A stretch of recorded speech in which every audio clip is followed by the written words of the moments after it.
Hello, everyone, and welcome to CLRNN Conversations. Today, we're in our third and final conversation for the series with Professor Paul Idornigie SAN. Professor Idornigie SAN is an award-winning scholar, senior advocate of Nigeria, and law reformer who has contributed considerably to the development of the Nigerian commercial law. Professor Idornigie SAN has lectured at various colleges and universities in Nigeria, including, notably, the University of Jos and the Nigerian Law School, Abuja. He held the SMA Belgore Distinguished Chair as a Professor of Law at the Nigerian Institute of Advanced Legal Studies, Abuja. At the Institute, he also held several other roles.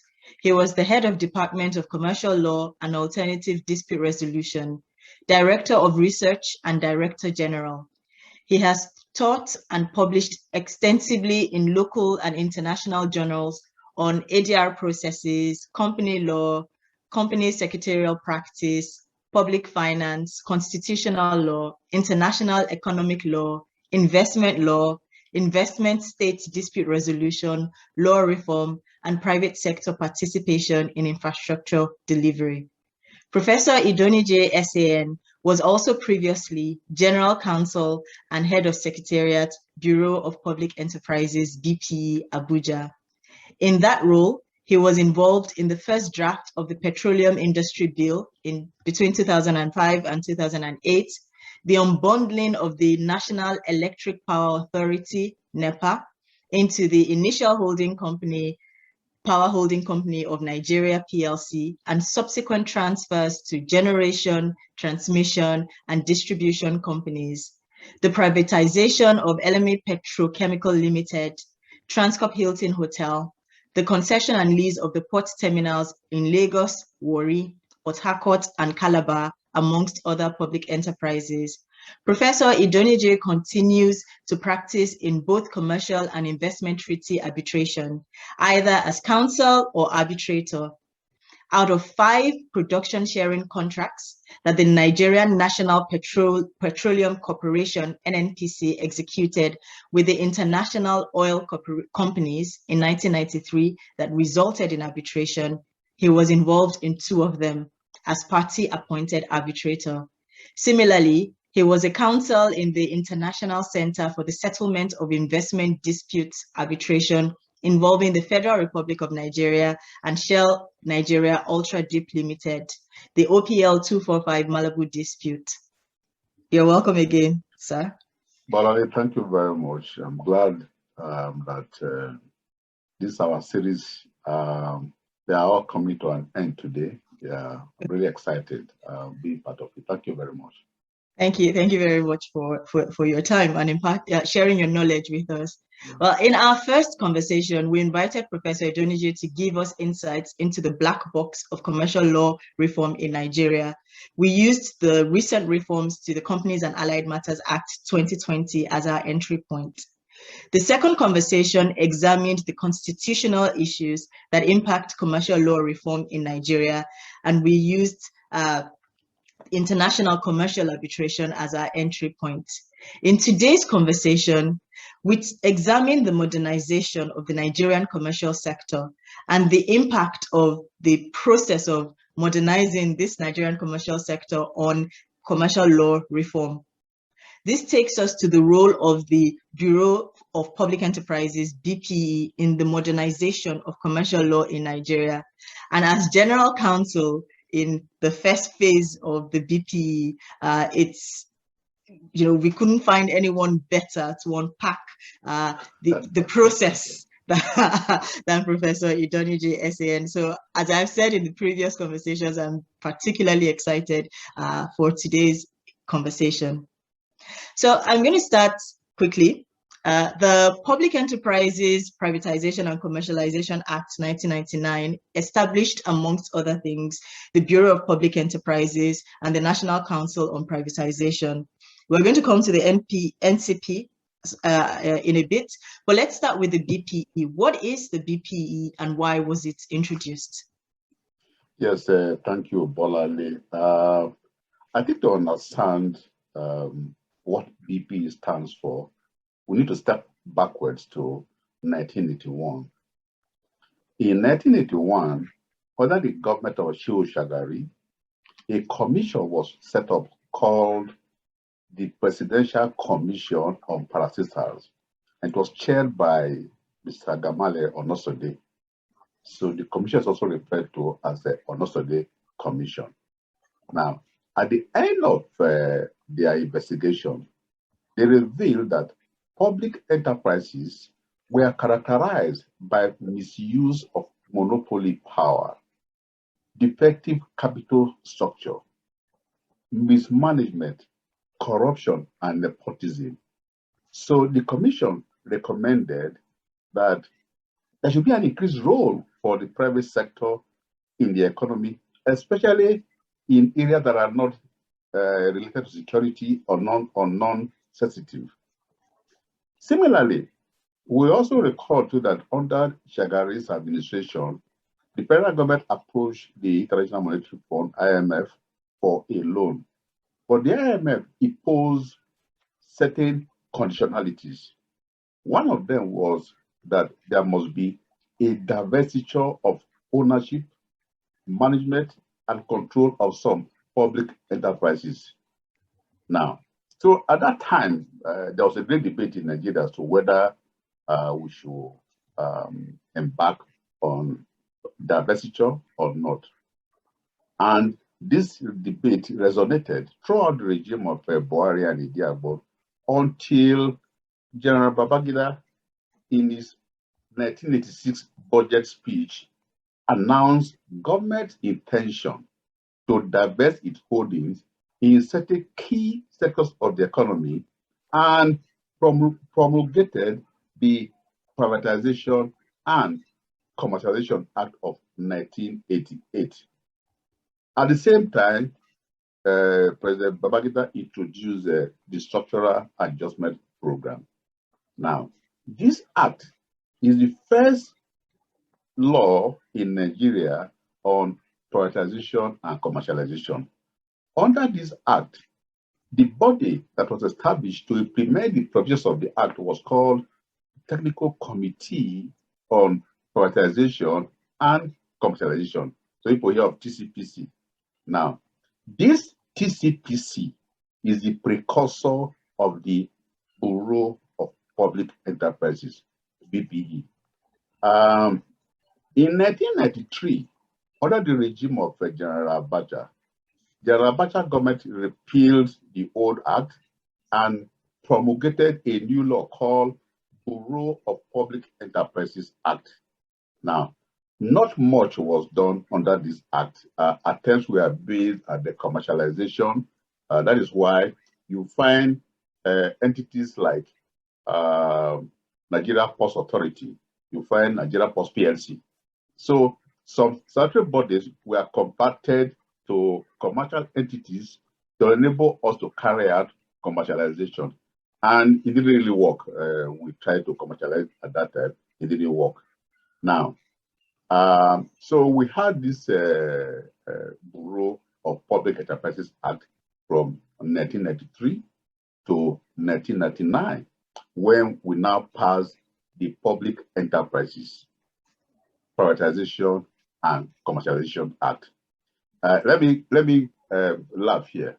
You know, if you ask most lawyers which law established BPE, they simply say BPE Act.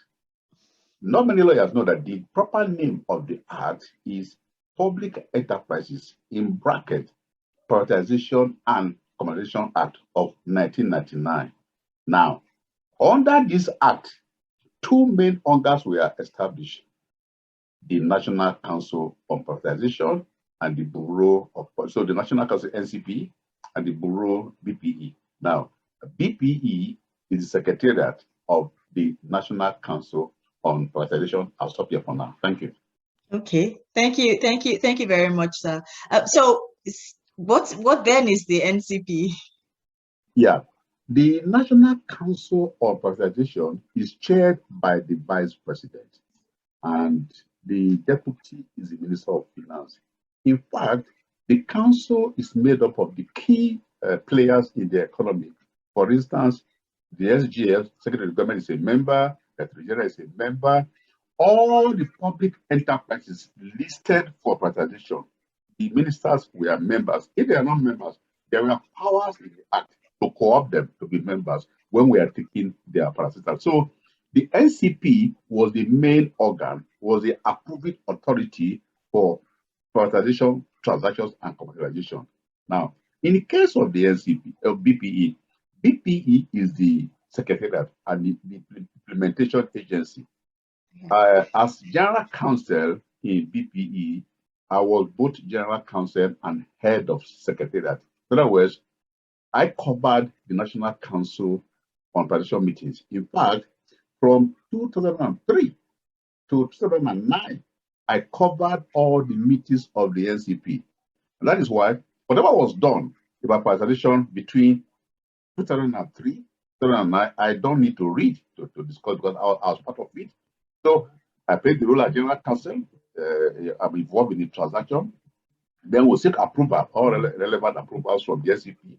I draft the council memos. I cover the SCP meetings. I read the minutes. So to answer your question very directly, the BPE, the Secretariat implementing decisions of the NCP. Okay, so the NCP is the policy maker. Yeah. Okay. Yeah. Okay, so what are the key or the core objectives of the BPE? You know, I always find this topic very interesting whenever I'm asked this question, because to discuss the core objectives of privatization is not easy, and it's made worse by the multiplicity of possible objectives and stakeholders with very often conflicting interests. I'll talk about the stakeholders shortly, but what are the main objectives? We'll start with the efficiency of the economy. Now, we can look at the efficiency from the point of view of the economy as a whole, a sector or an enterprise. The economy as a whole, a sector or an enterprise. So the core objective of privatization is creation of a market economy, encouragement of private enterprises, and expansion of the private sector in general. And the other aim is promotion of microeconomic or sectoral efficiency and competitiveness. So I'll talk about it very shortly. You know, when we started privatization, we are told that there are some natural monopolies like NEPA, like NITEL, like Nigeria Airways. And because they are natural monopolies, they can only be provided by government. We didn't know that NITEL will migrate from landline to North 9 North to what we now have as mobile phone. Now, we had a NEPA. In fact, when I was in BPE, anytime I went out of Nigeria to discuss privatization, I was talking about NEPA.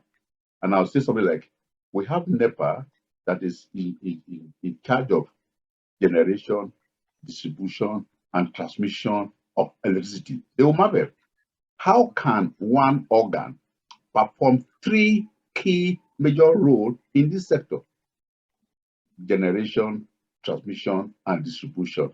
So for me, unbundling was imperative that we did at that time. So what am I trying to say?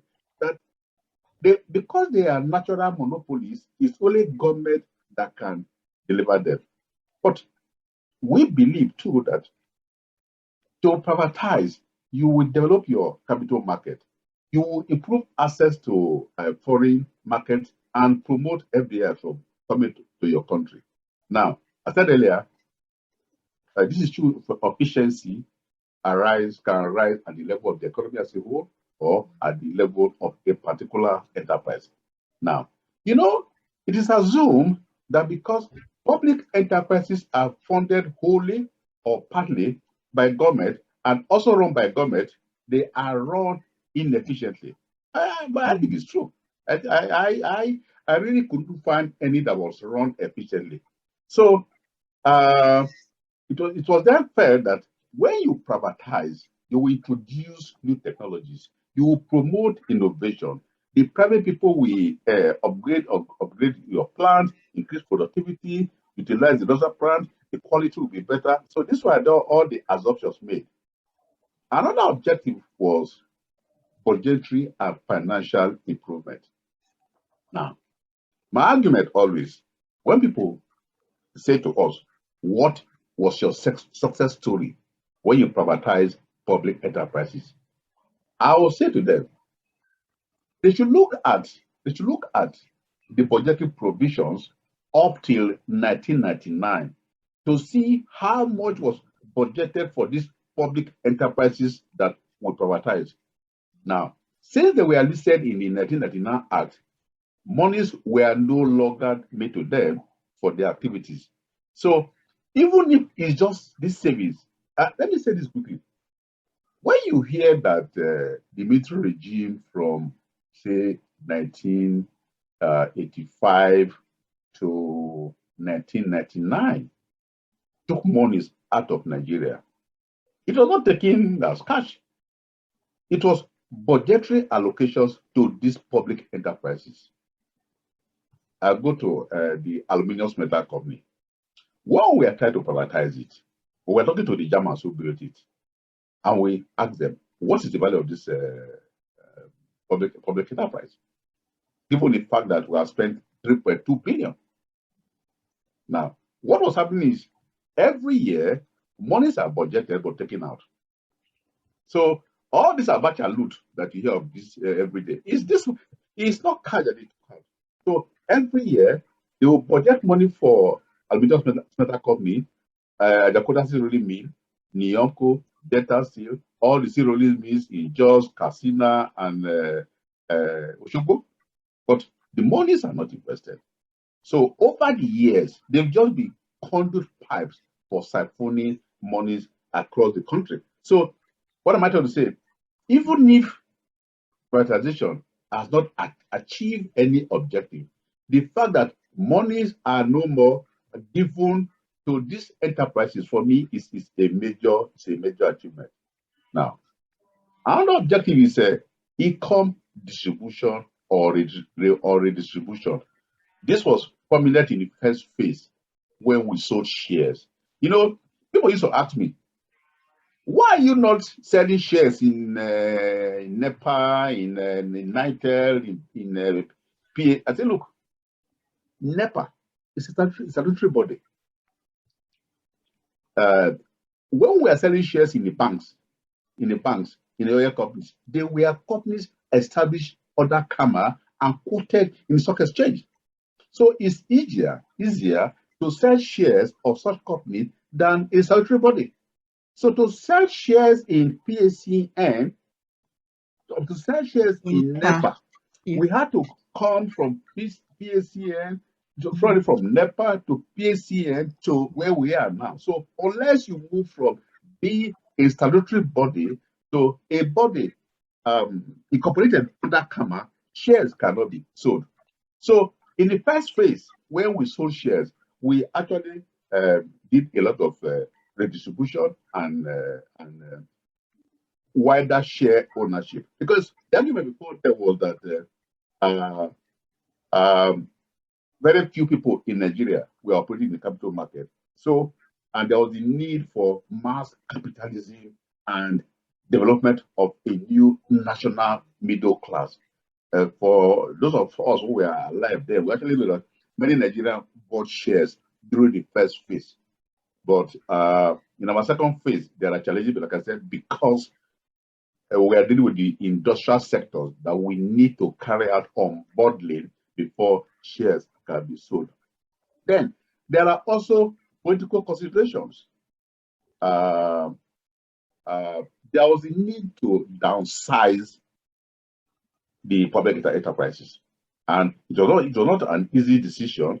So we believe that when you reduce involvement in such sectors, you will reduce the opportunities for corruption and misuse of public funds.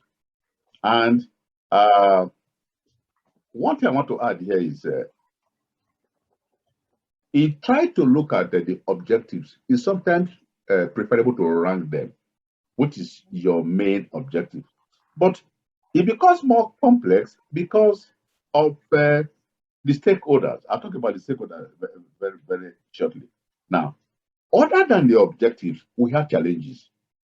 What were they? First, with the constitution. People were asking, is privatization constitutional? And they were simply relying on section 16 of the constitution. But is privatization constitutional? And we address that very shortly. Then two, do we need a law on privatization? Because countries like the UK, Australia, Malaysia, New Zealand never had a law. They just see it as just another contract. But we had the law. Do you need a law to guide the process? Then, like I just said, one challenge was the status of the enterprise.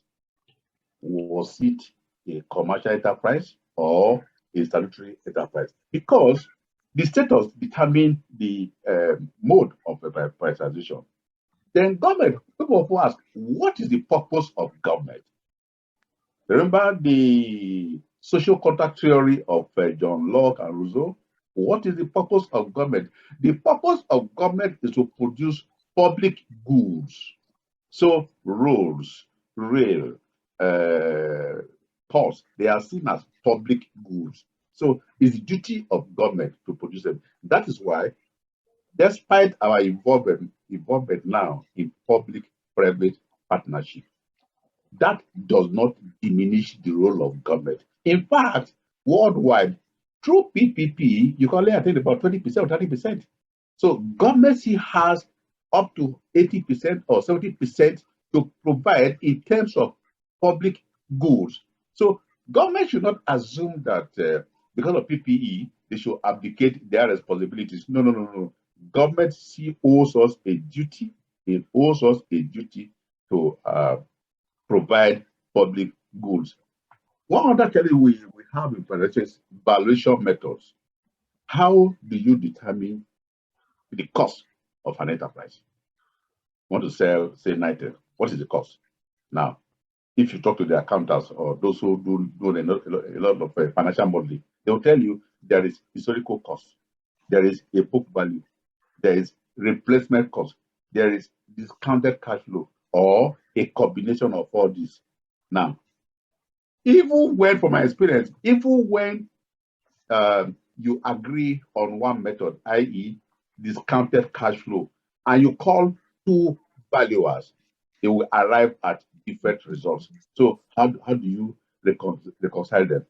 Now, my attitude then in BP, what became clear to me is, it's not your historical cost. It's not how much was spent in ASCON, 3.2 billion, that an investor will pay for it. So for me, the value of an enterprise is what a prudent buyer is willing to pay for it, despite the seller's valuation. Despite so what the value is, okay, you want to sell your car. As far as you're concerned, your car is worth 1 million naira. But nobody is offering you 500,000 naira. So that is the value of your car, not your own valuation. There was issue of the transaction cost. We are going to sell a public enterprise. Costs are incurred before proceeds. Now, you need to engage transaction advisors that will include legal, technical, financial management. Then BPE is an agency that will run this transaction. So BPE will incur its own costs. BPE will conduct due diligence. BPE will have a data room exercise. But if you look at the act, that is the Privatization Act of 1999, there's nothing like transaction costs. So one problem we had was, how do we pay for the cost of transaction? Because Section 19 of the Act provides that proceeds from privatization should be paid straight to an account in Central Bank. And you know, Central Bank, once money goes in, they can't get it out. So our argument was, it was net. What was used was just proceeds. Our argument was that it was net proceeds. Government will argue it's gross proceed, but we'll argue it's net proceed, because there's no budgetary allocation for any transaction. So when we sell, we will take up the cost of transaction and pay. It was a problem between BPE and the National Assembly for a long time. I'll keep talking about stakeholders as a major challenge. Stakeholders. Now, let me tell you a story. In 2005, all the privatization agencies in Africa met in South Africa. And we had to go to a remote venue for our meeting because if the unions knew that we were there, they'll carry placards. What am I trying to say? Privatization is very, very unpopular. Very, very. And the concept itself is not only emotive, but controversial. Okay, let me pause you there and just summarize quite briefly, and then we'll go into the concept of privatization. Okay. So we started by looking at the objectives of the BPE, but you have taken us through both the objectives and of the challenges, BPE and the challenges, as well as the challenges of the BPE. Yeah. And then now we're moving into what privatization means. No, I'm not there yet. I'll talk about that later. I'll talk about that later. I'm just trying to say that the concept itself is very, very emotive, as it means several things to several people. So I was talking about the stakeholders. Yes. Who are the stakeholders? In the case of Nigeria, we have first the federal government of Nigeria, whatever that means. The federal government of Nigeria. Then the president of the Federal Republic of Nigeria is interested on who buys a particular asset. Apart from the federal government. Apart of the federal government, the president, yes. Because he's a human being. He has his own interest rather than national interest. Then the vice president, who is the chairman of the NCP, is interested. Like I said earlier, the NCP is made up of the key ministers. So the members of the NCP are interested.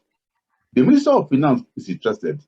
The supervising minister of the public enterprise to be privatized is interested.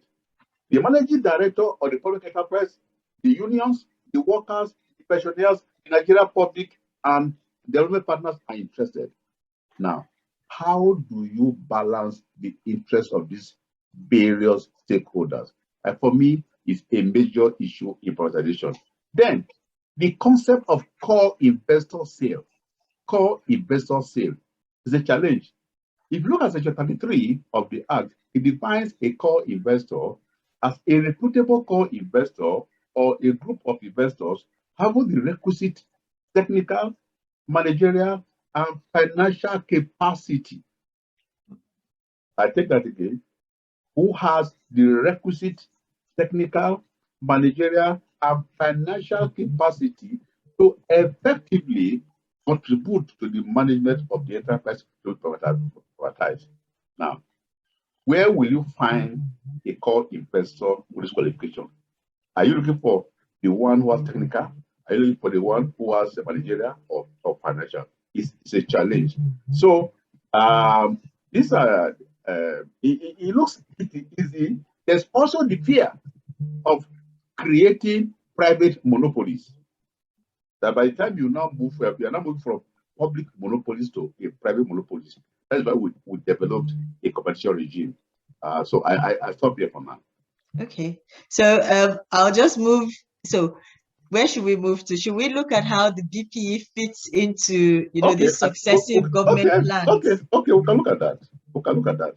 Or should we go into privatization and commercialization and then come back to how BPE fits within the Nigerian economic story, since we've already started discussing the concepts? Okay, fine. Okay. So take us through what privatization is, what commercialization is, because I know that they're treated differently. And if you could just tell us what the process for each entails and what the frameworks provided by the law were. Okay. These two terms, let me start with privatization. When you talk about restructuring of public enterprises, some call them public enterprises, others call them state-owned enterprises.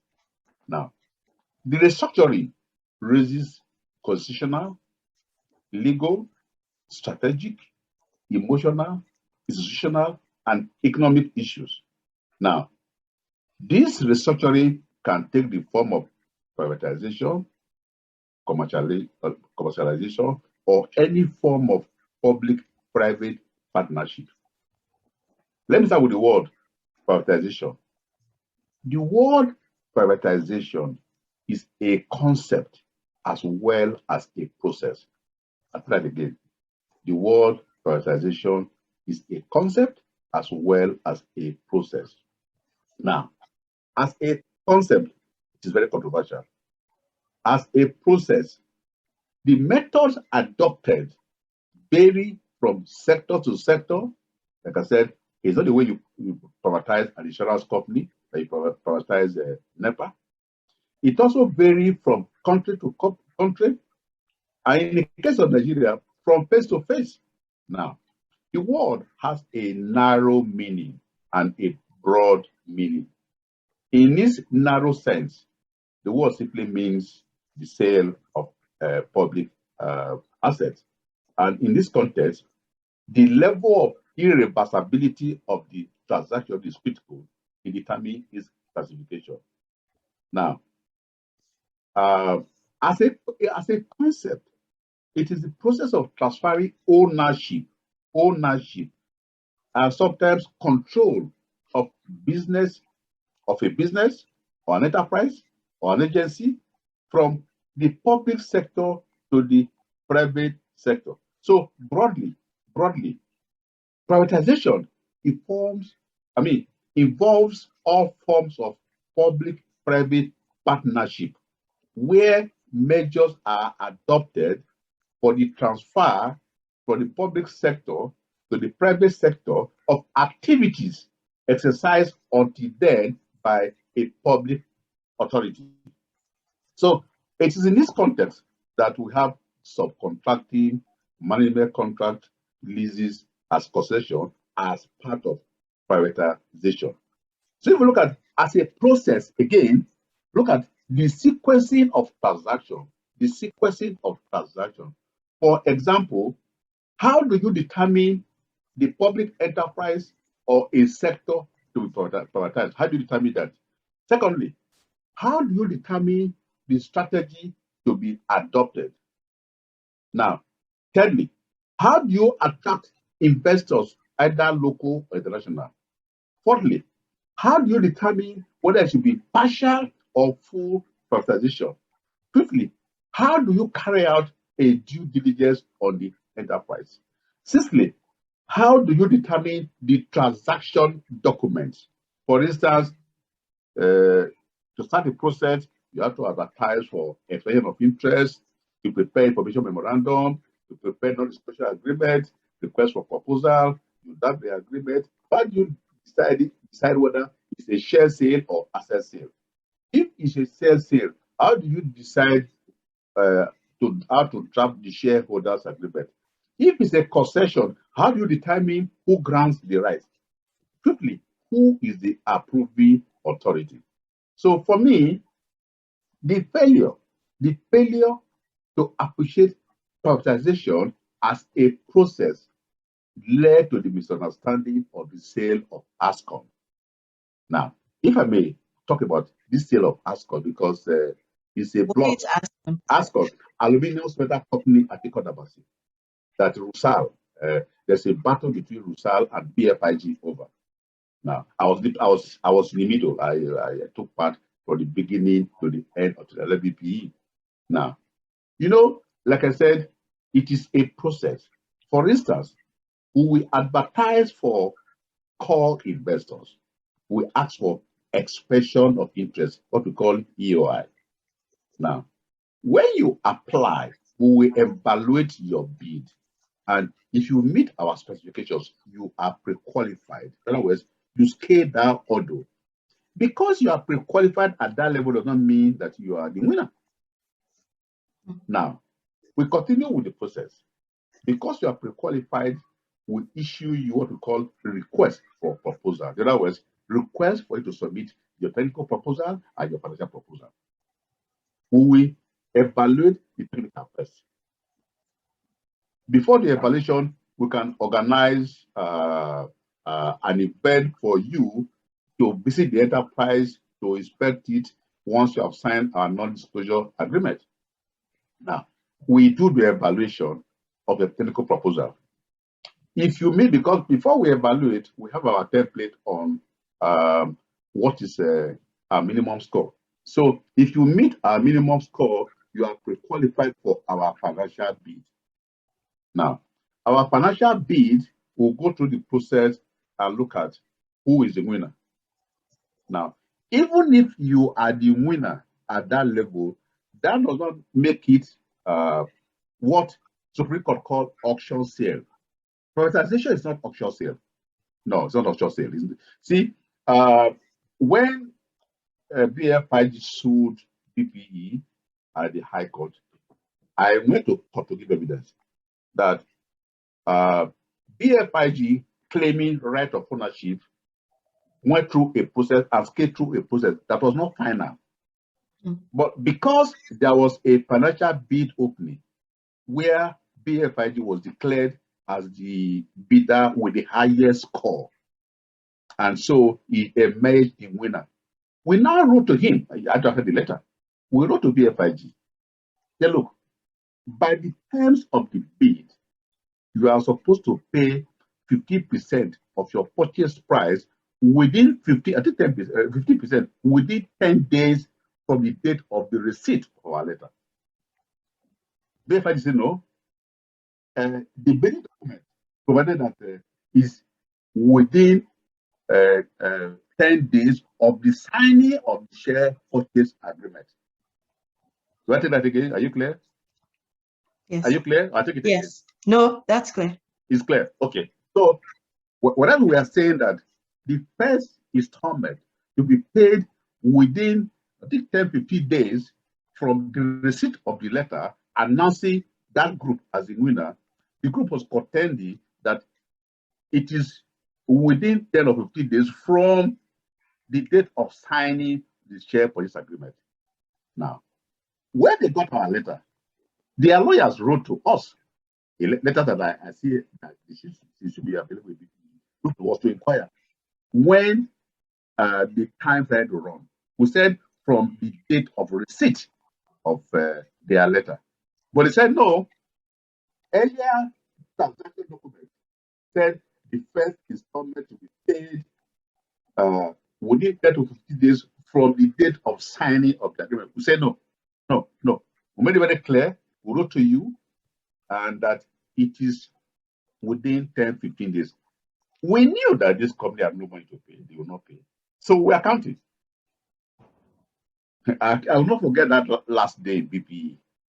Everybody was waiting. Everybody was waiting there because our closing was 5 p.m. Everybody was waiting. Everybody was waiting. 5 p.m., BFIG did not pay. The next day, we canceled the transaction. Then invited as I discussed very shortly, there's a provision for willing seller and willing buyer in our law. We now adopted that provision and asked Rusal to bid. And eventually, ASCON was given to Rusal. BFIG went to court. He lost in the High Court, he lost in the Court of Appeal, but Supreme Court held that it was an auction sale. I repeat, privatization transactions, they are not auction sale, where the fall of the hammer determines the sale. No. What am I talking about? I'm trying to explain that it is a process. It is a process. So because you scale through one process, that does not make you the winner until you get to the end of the road. So I think that there's a need to understand that BFIG won at some point, but by the time we had it, they wrote to us and we replied that look, pay this money from the date of receipt, not from the date of death. That time I'm not drafted the agreement. They could not have been from signing of the SPA. So we will not sign an SPA if you have not paid us a deposit. So that takes care of the issue of process. I'm talking about commercialization. Of course, yes, sir. I think every time you lean forward, the volume drops. Oh, really? Yes. So Okay. you could sit back a bit. Okay. That's Thank interesting. you. Okay. All right. Is it better like this? Yes. Okay. Okay. You know, I used to what Zoom and webinar they've done to me is as a teacher, I used to move. I never stayed in one space when I'm teaching. I like to move when I'm teaching another, but now I'm confined to stay in one particular place. I will say one position. So let's talk about commercialization now. And I find it very interesting. By the time the law of 1999 was passed, there was no definition of commercialization. But we find that in the law of 1988, commercialization was defined as the reorganization of enterprises wholly or partly owned by government, in which a commercialized enterprise shall operate as a profit-making venture without subventions from government. So once you are commercialized, no more subventions from government. Like I said, although the 1999 Act did not define commercialization, it provides that where an enterprise is commercialized, then that enterprise should be able to fix the rates, should be able to capitalize its assets, should be able to borrow money, sue, and be sued. So it is expected that once you commercialize, the enterprise will operate without any further subvention from government. So that is the basic difference between commercialization and privatization. Do we take the framework here now, take it later? If we can do it very quickly.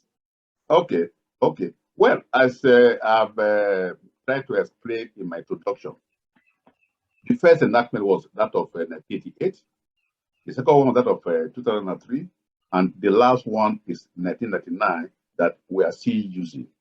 Now, if you look so at... you said 1988, which was 2003? The Bureau of Public Act, 2003. Okay. Bureau of Public Enterprises Act, 2003. Okay, which came after the privatization. And the first one was Public Enterprises and Commercialization Act. Yes. Second one, Bureau of Public Enterprises Act, 2003. Okay. The last one, which is the correct one, is Public Enterprises Privatization and Commercialization, 1999. Okay. Now, so if you look at the one for 1999, sections 1 and 2 of that law provides for the framework for privatization, while section C provides a framework for commercialization. Now, what you find in sections 1 and 2 is that enterprises are listed into partial or full privatization. Then, enterprises are also listed as partial and full for commercialization. But in the case of privatization, that section 1 provides that the SEP can add to the enterprises or can delete from the enterprises in the schedule. Like I said, there are two schedules, one on privatization, one for commercialization. Each schedule has two parts, partial and full. So the SEP was empowered to add or delete any enterprise from one schedule or the other. But it was expected that sale of shares shall be by public issue or private placement. Like I said, we can talk about sale of shares in a commercialized enterprise registered on Telecom and generally quoted in the stock exchange. Because you remember the difference between a private company and a public company. A private company cannot invite the public to subscribe to its shares. So, in effect, we're dealing with public companies, preferably public companies that are quoted.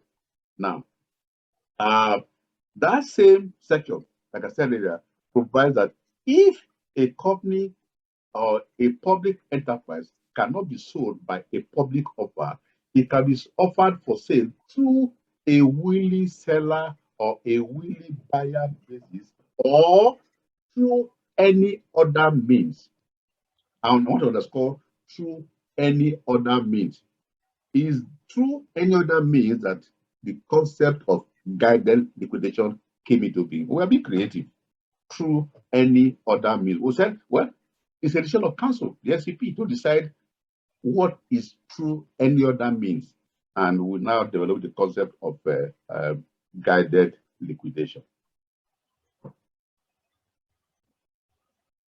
That is what the framework is. Well, framework, yes. Since you have introduced the notion of guided liquidations, could you give us a bit of an insight into that? Because that's something that many Nigerians are not aware of. Many people assumed that we started rescuing recently in Nigeria with the introduction of the new frameworks. How did BP rescue the insolvent parastatals? Yes. What I found interesting when I was in BP was almost all the enterprises were heavily indebted. Heavily. Anyway, almost all the enterprises were heavily indebted. That, in fact, in the case of the railway, investors were telling us to give to them free of charge, because the tracks are useless to them. The wagons are useless to them. So we found that there are some enterprises that we couldn't sell them. We just could not sell them. Like NAFCON, like Nigeria Airways. So when we're talking today about Nigeria Airways personnel, I always laugh. These enterprises were destroyed before BP came in. And if we decide to do the normal liquidation process, liquidator, we just sell the assets one by one and strip the enterprise, and that's the end. But we said, no. There should be a way of preserving the enterprise, which is the same thing as we are doing now with these operative proceedings, that we should try and rescue the enterprise instead of winding it up. So now it's okay. Can we combine our privatization method with the provision for liquidation under CAMA? That's what we did. So what then happened was we will go to court, file for liquidation through the court, go through the process, appoint a liquidator through the court, through the process. Then, after the appointment of a liquidator, we now inject our procedures. As a liquidator, you must advertise for a frame of interest. As a liquidator, you must issue request for proposal. As a liquidator, this is our share sale agreement. So follow our privatization manual in carrying out this transaction instead of following the provisions in CAMA. Like I said, provisions in CAMA would lead to the death of the company. So some actually died. Well, like I said, they were dead before we got involved, like Nigeria Airways, like NAFCO, they were dead before we got involved. But we were able to rescue some. But those that were already dead, like the sea rolling mills, they never really took off. I mean, how can you have a plant in Ajaokuta, then you have a sea rolling mill in Jos, in Katsina, in Osogbo, and the source of their raw material is Ajaokuta? They never took off. So they were all liquidated. They never took off. But like I said, if you go there, go to the south quarters, very beautiful south quarters in all the places. But the plant itself, they never really took off. So guided liquidation. The word guided does not mean that it was susceptible to our manipulation. No. It's just that the liquidator operated within the rules formulated by the NCP to ensure that the enterprise is rescued, to ensure that we have a core investor, because a guided liquidation led to a core investor sale. Remember our definition of a core investor: somebody who has the technical, managerial, and financial ability to run the company. So, guided liquidation led to a core investor sale and not to liquidation as provided by CAMA. I don't know an article on this many years ago, which was published. Okay, so we'll call that a procurement compliant liquidation. It is because it complies with our procedure manual. Okay, thank you, sir.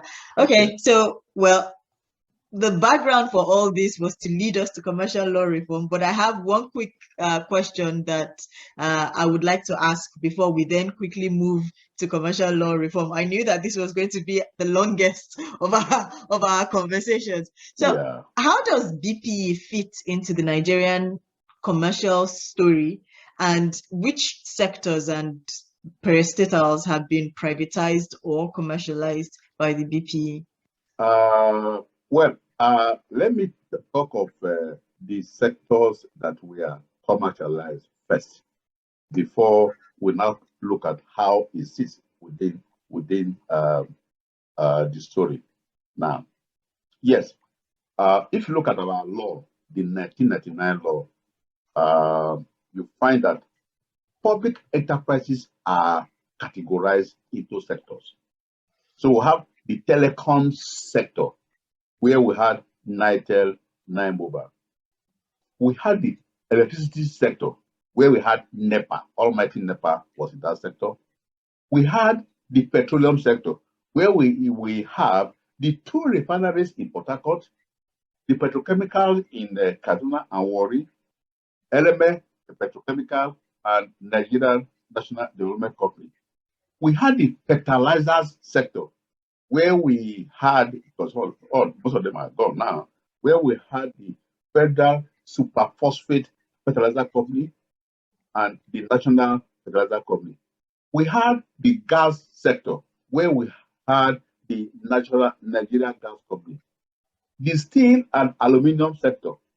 Here, we have the rolling mills in Jos, Katsina, Osogbo, Aluminium Smelter Company, Delta Steel Company, and Ascot. We had the mining and solid mineral sector. Here, the Nigeria Coal Corporation and the Nigeria Mining Corporation.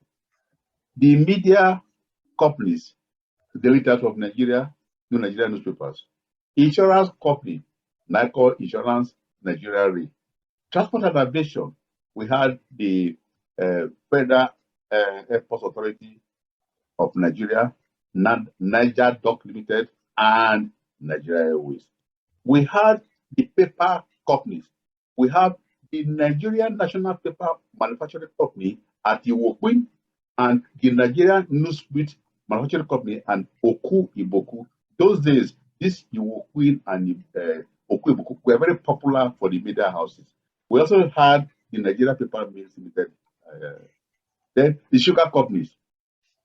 Sugar companies in Sunti, Lafia G, and Pasita. Cement companies at Ashaka, Benue, Northern Nigeria, Unkalagu, Calabar. Then we had commercial banks, AfriBank, Assurance Bank.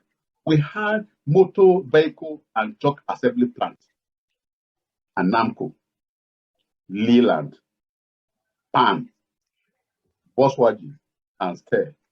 We also had hotels, Nigeria Hotels Limited and Pesac 77 PLC.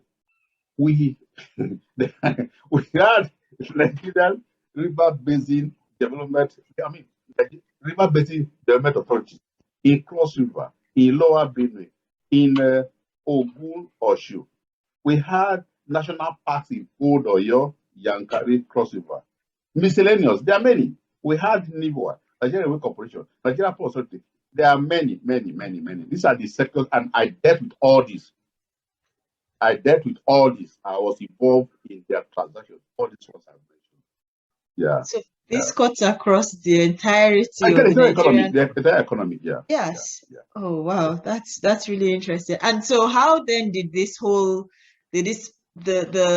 idea of BP and its practices fit within the successive economic plans or government plans that our government had?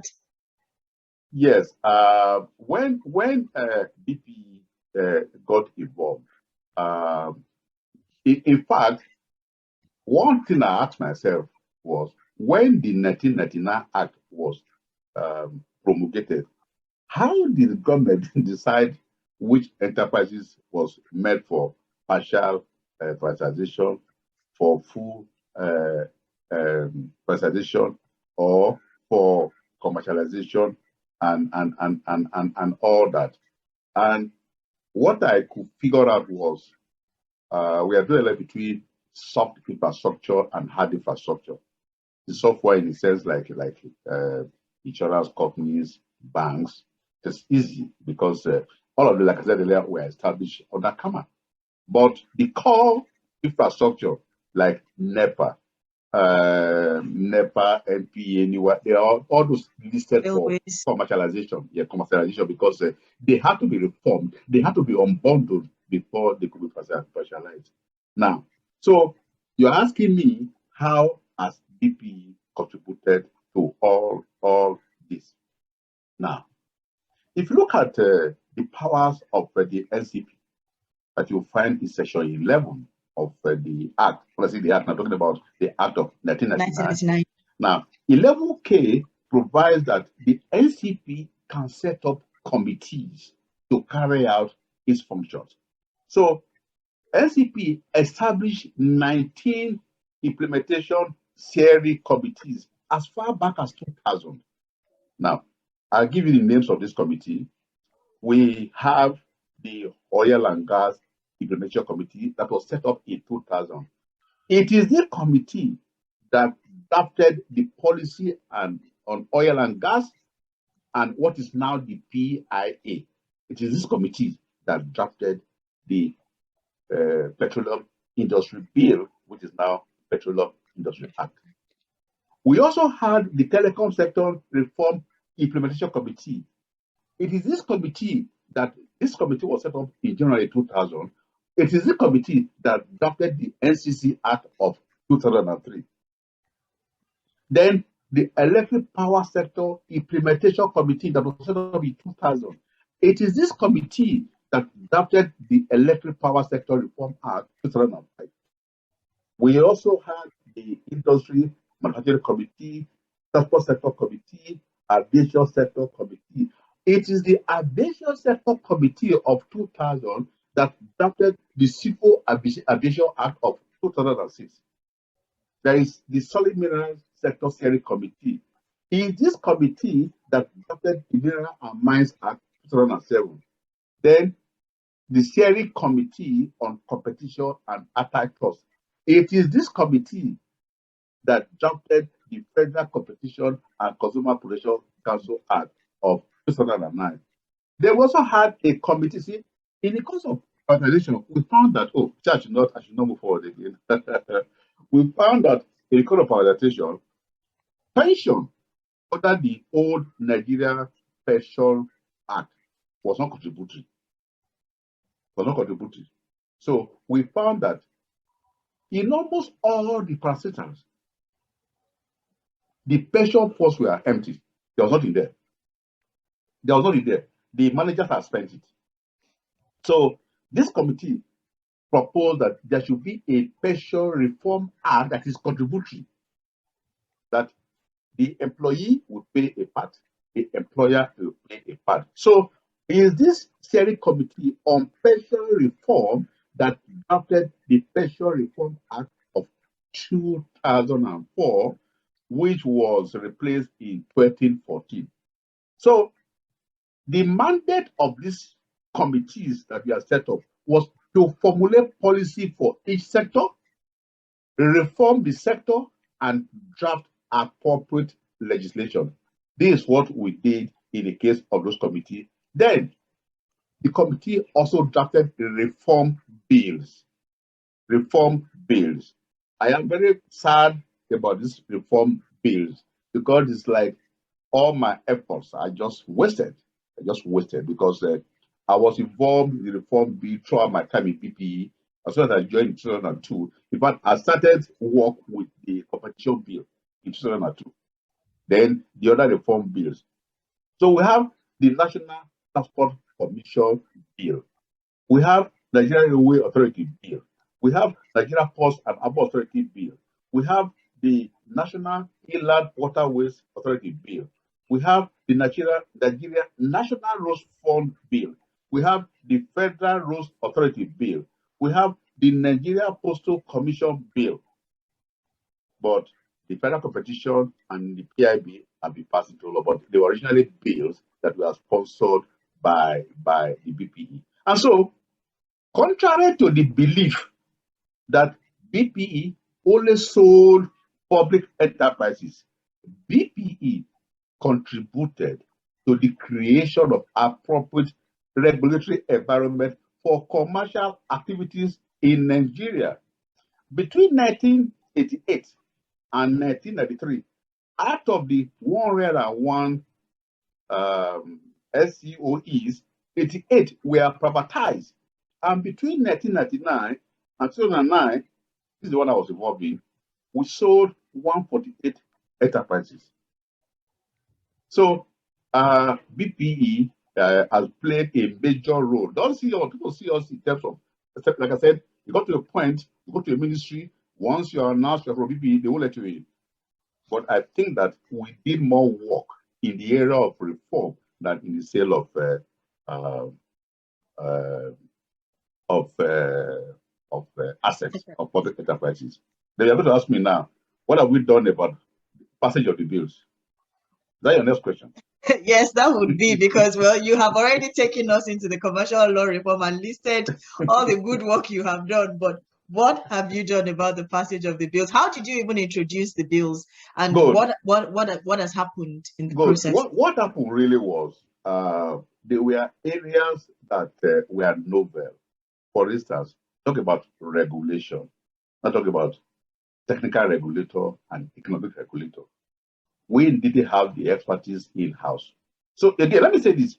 BP used a lot of consultants, local, international, in our activities.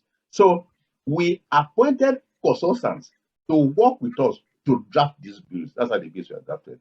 And because I was the General Counsel, I was the anchor. And I'm the kind of General Counsel that once I appoint you as my consultant, you can be any law firm in the world, you report to me. You report to me. You do. When you finish your draft, you can go. It's not a business what I do with the draft. Just give us a draft of what you ask me to do. Give us. I will not process it for first management committee. Then we also had a technical committee of the NCP.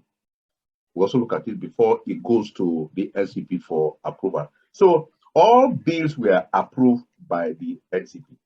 And when they are approved by the NCP, we now send it to Ministry of Justice to go through them. Ministry of Justice will go through them and send them to the Federal Executive Council as executive bills. Executive bills. Then the president, or on the authority of the president, the Attorney General will send the bill to the National Assembly as executive bills. What has happened over the years? I left it in 2009. These bills first go to the National Assembly in 2008. They were not passed. In 2015, they were represented as executive bills.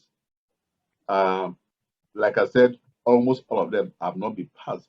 And because they have not been represented, they are still in the National Assembly no more as executive bills. What is happening now is members now scrabble for them. So I talked about the Arbitration Conciliation Act last week. It went to National Assembly first as an executive bill. It was not passed. Because we are pursuing the bill, we now got a member to sponsor it. He did not hear about the bill. He didn't know anything about the bill. We drafted it. Said, okay, because you see, unless you are in the National Assembly, you cannot introduce a bill. So even if you are a sponsor of the bill outside, for instance, you probably try to sponsor a bill on gender issues in Nigeria, you are the sponsor, but you need a sponsor as a member of the House to introduce it. So what is happening now is all these our reform bills are now referred to them as orphans. Members of the National Assembly just pick them and they become sponsors of the bill. Now, we are lucky that, like I said last week, NASBA is also happy now with the bills. Otherwise, they are just there. They're just there. They've been there since 2008. They are just there. But I think that we did that. Again, why have they not been passed? The same issue with the petroleum industry bill. Stakeholders' interest. No minister. I'll give you one example. I won't mention the minister. I was in BPE then. We went to the ministry. I'll mention the ministry, but I won't mention the minister. We went to the ministry and we said we're going to privatize. It's the Ministry of Mines and Power. When they met the minister, they were going to privatize the public enterprises under that ministry. The minister said to us, we should wait. He referred to 2 previous ministers who were in that ministry and later became governors. 2 previous ministers who were in that ministry who later became governors.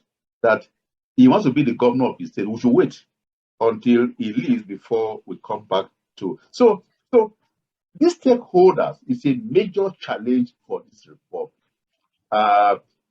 Okay, look at the post reform. When we were reforming the post in 2005, we also sponsored the Post and Abos Bill.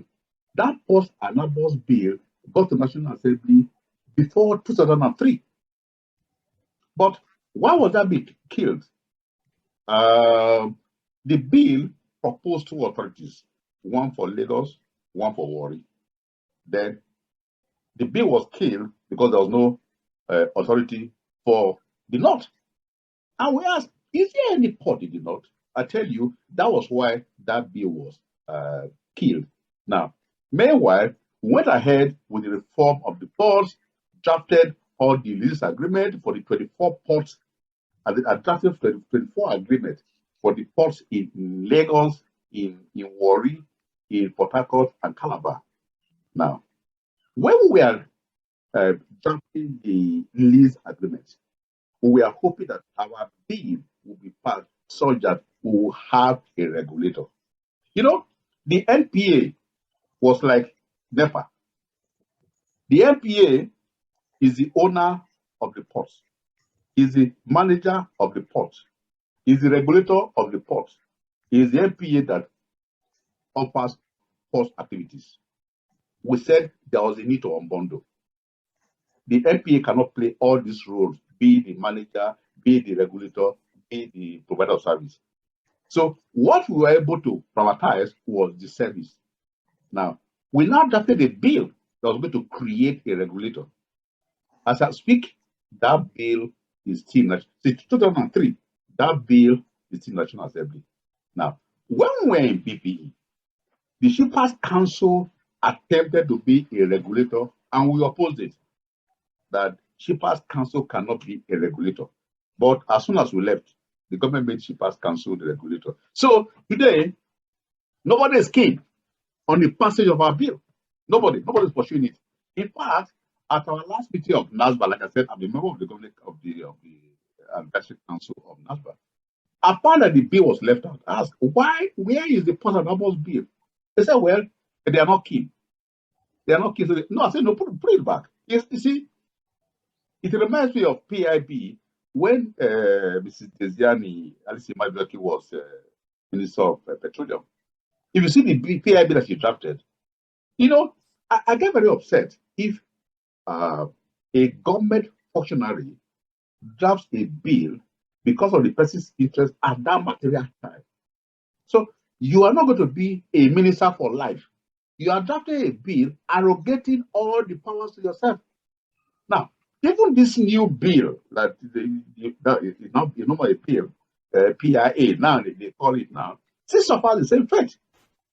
In the sense that if you look at the NCC Act, the provision on regulation in that act, then look at the Electric Power Sector Reform Act, the provision on regulation in that act, then come to NCC 2003, Electric Power Sector 2005, PIA 2021, what actually provision on regulation.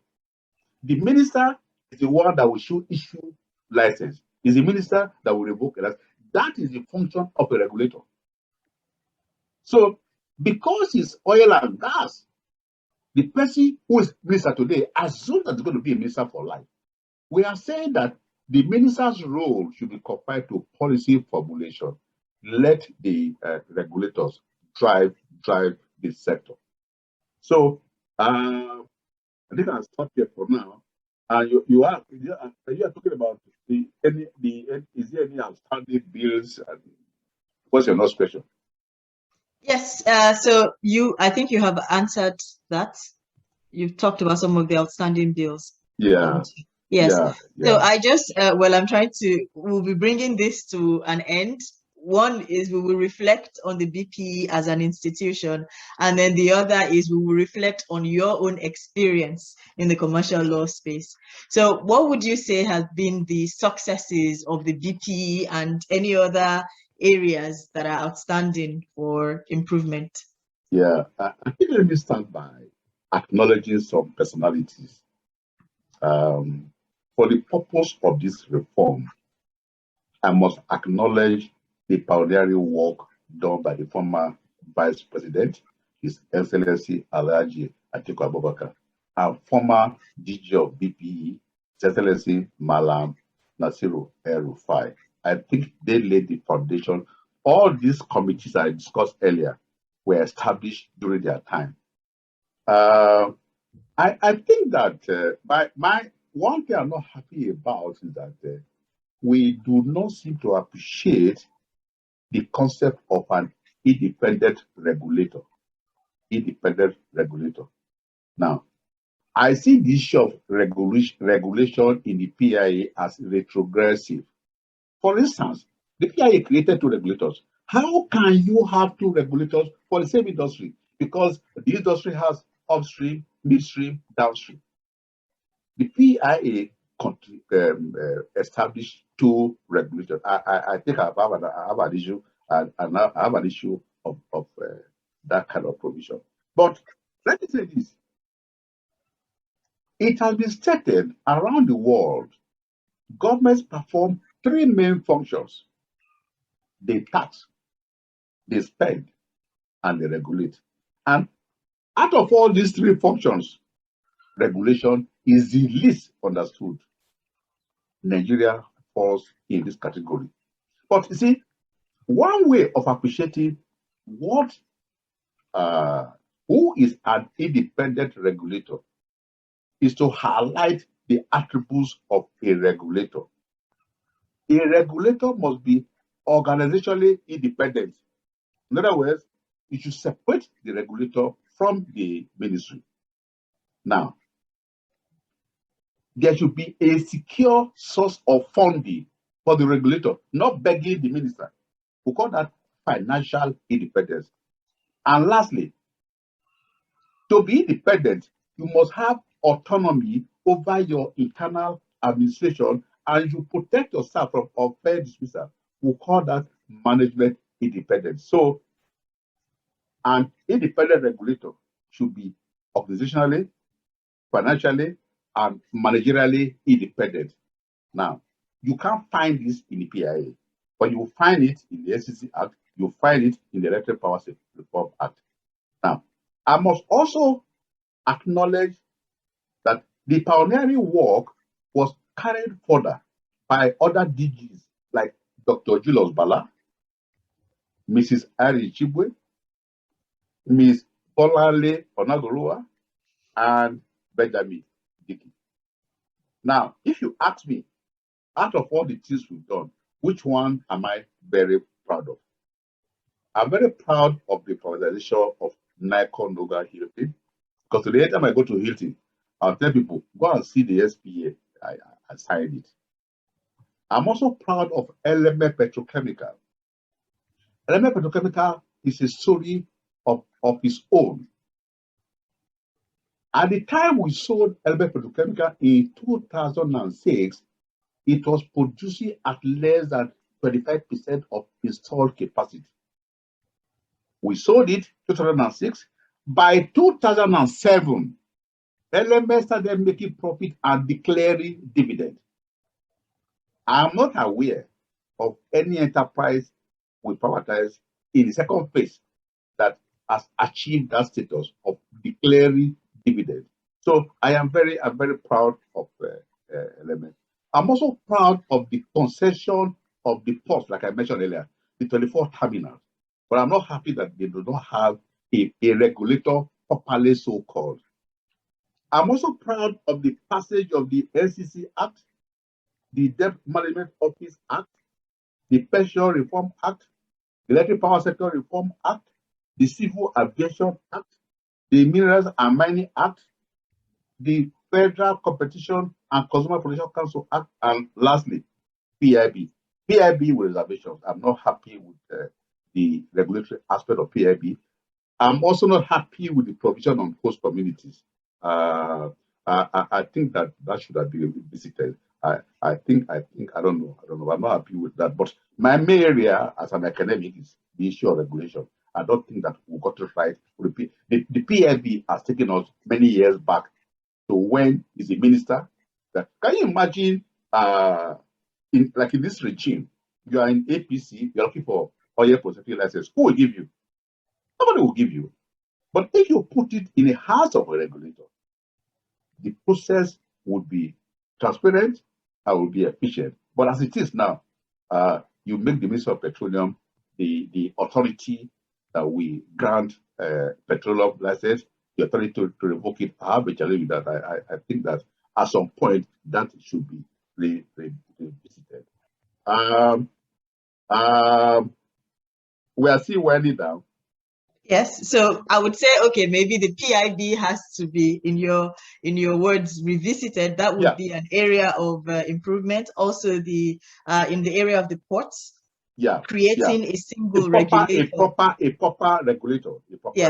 Those are areas of improvement. Now, okay, let's talk about you. So I've had many private conversations with you, and we've also had the CLRNN conversations, and through these conversations you have illuminated, you have clarified, you have connected several aspects of the experiences of commercial law reform in Nigeria, and several areas that just seemed to stand alone and no one understood what their connections were over the past decades. And you have been through, I think, various phases from the Babangida time, so the 1998 glut of commercial laws, to the more I don't know what republic we are in now in Nigeria anymore, but the post-99 reforms through the Obasanjo regime, the Yaradua, the Jonathan, and the Buhari regimes. Can you tell us some of the lessons of commercial law reform in Nigeria? What would be your own observations of commercial law reform? My observation would be to ask two questions. The first one, are we ready for reform? The second one, are we ready for industrialization? So I'll be asking questions. Are we ready for reform? I don't think so. I don't think we're ready for reform, because I cannot imagine a bill being in the National Assembly since 2003, and it's still there. And it's a key bill. It's called Ports and Harbors Bill. We were simultaneously drafting that bill and the port transaction. By 2005, we have signed all the lease agreements of all the ports. But as we speak, there's no regulator. Like I said, regulation is broken down into two parts: technical regulation and economic regulation. For technical regulation, we're looking at who fixes the tariff, the health, the safety of that sector. Then economic, the issue of what prices products are being sold for. So you will need entities that are competent to perform these functions before we can drive them. Look at the NCC. Look at the NCC. Look at NEC. That's what I thought was going to happen in the petroleum sector, but I think we missed it because of our various interests. And I always wonder whether we think about, just now, I talk about stakeholders. You ask me whether federal government is different from president. Federal government is different from president. So we all have our interests that are not in the national interest, because for me, it's very easy to determine national interest. Look at how they were voting. I keep referring to that when we are passing the Electoral Act. Those are personal interests. I mean, those people should be ashamed of themselves what they did that day. It was a show of shame that party loyalty will override the constitution that you swore. In that same chambers, They swore to defend and protect the Constitution, but in voting, party loyalty. People from Lagos do not have internet connectivity. People from Ibadan, it's a shame. It's a shame. It's a shame. So for industrialization, that will take us back to 1971.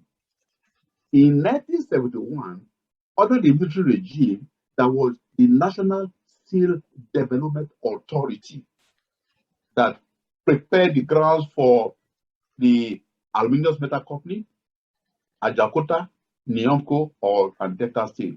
By 1979, that law was reversed. Now, if I think of how much has been spent at Ajakuta Steel Rolling Mill, Nigerian Iron Ore Mining Company at Itakwe, Delta Steel Company at Alajawari, and Aluminium Smelter Company at Ikotabasi in Akwa Ibom State. If I think about how much has been spent on these public enterprises, and today they are not producing. They are not producing. I was involved in the privatization of Ajakuta Steel Mill. In fact, I was involved in 2003 when there was a concession between the federal government and Soul Gas.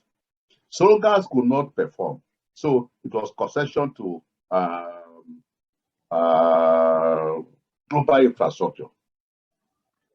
We later converted global infrastructure concession to a share sale agreement. When the General government came in 2008, they asked us to revoke that transaction.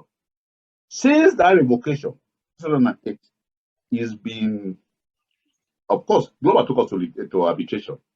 Then from arbitration, they moved to litigation.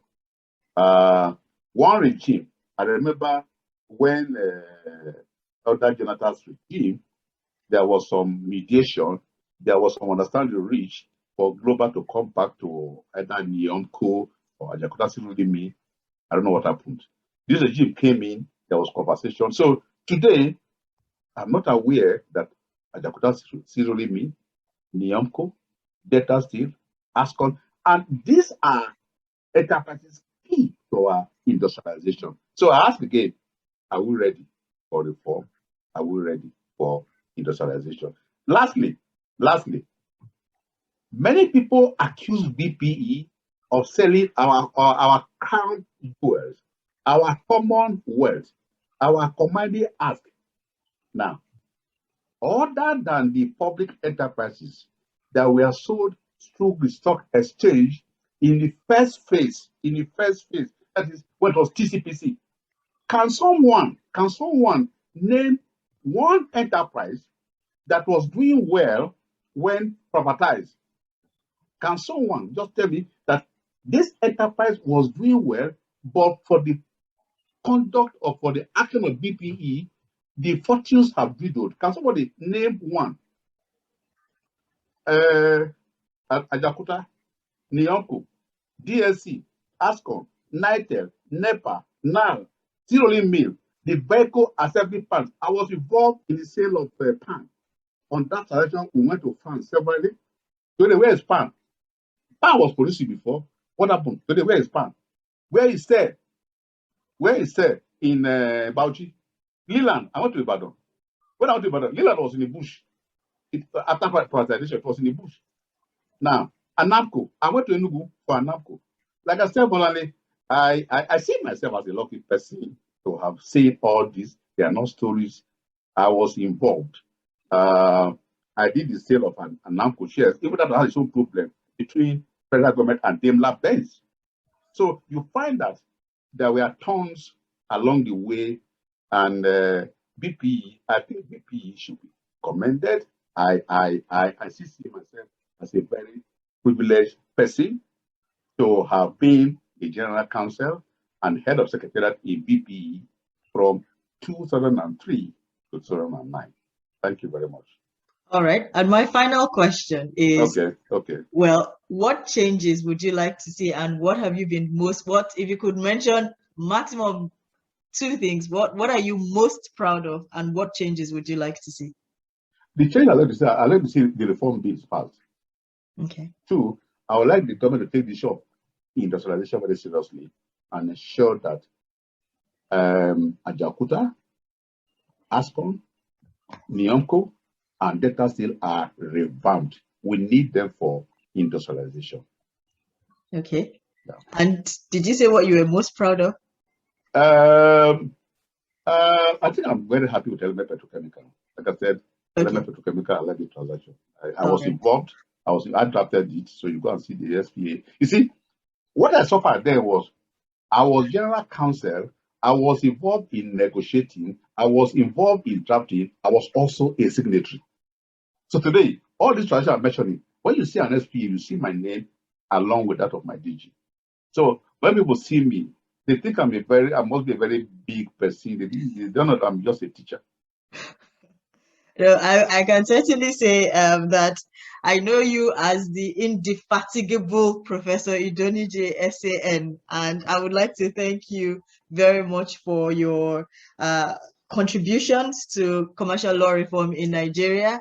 I describe you to many people as one of the unsung contributors to commercial law reform in Nigeria, and there's been quite a few of them. As I've told you, I feel very unfortunate not to have met Professor Orojo, who is one of those other people that I hold in such high esteem. And there have been several other people that we ought to know a lot more about. We ought to, learn a lot more from, because they would help us understand this law reform journey that we have been on. And thank you today for taking us through your how would I describe BPE now, your pet project in a sense, BPE, and the role of BPE in commercial law reform in Nigeria. As we have discussed, privately, BPE is known more as an undertaker than as a commercial law reformer. And today we have shown us a different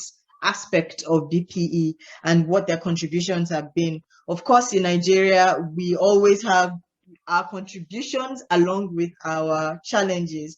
And if I could start with the challenges, you've talked about the regulatory challenges, the misunderstanding of the role of the concept and the role of the regulator. And these are areas that I believe that we can pick up on and discuss further in the future. You've talked about the role of stakeholders, identifying the problems that the lack of political will contributes to law reform, as well as esoteric or individual considerations of people in positions of authority. Of course, privatization, commercialization, whatever we choose to call it, is a very controversial subject.